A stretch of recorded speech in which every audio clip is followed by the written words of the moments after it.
जी।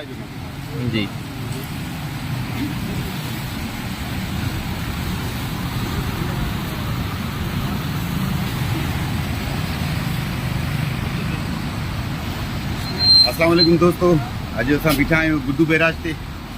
जीअं त ॻाल्हियूं हलनि पियूं, ॿोॾ अचे थी अहिड़ी का सूरत हाल हिते कोन्हे। मुश्किल सां 3 खां 4 लख क्यूसेक पाणी हूंदो हिते, एतिरो वॾो पाणी त आहे कोन। बाक़ी ईअं आहे त 2010 वारी जेका सूरत हाल आहे, हुकूमत पंहिंजो पाण पैदा करे त उहा ॿी ॻाल्हि आहे। बाक़ी फेसबुक इहे असांजा जेके दानिशर आहिनि, उन्हनि खे बि गुज़ारिश आहे की इहा आहे त का मुस्तनिद ख़बर हुजे त उहा माण्हू ॿुधाए बि सही, ॾिसे रखे बि सही।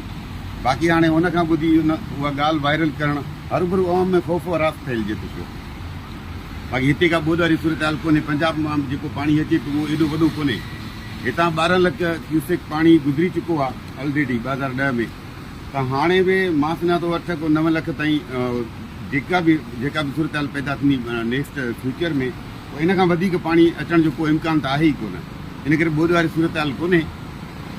बाक़ी जेके दरिया जा पाणी जा जेके वहकिरा आहिनि, उते जेकॾहिं कब्ज़ा कया वेंदा ऐं पाणी जे वहकिरनि जे मथां जेकॾहिं ॻोठ अॼिया वेंदा, घर अॼिया वेंदा, त पोइ जीअं पंजाब वारी सूरत हाल पैदा थी आहे त उहा हिते बि ईअं ई अहिड़े नमूने सां थी सघे थी।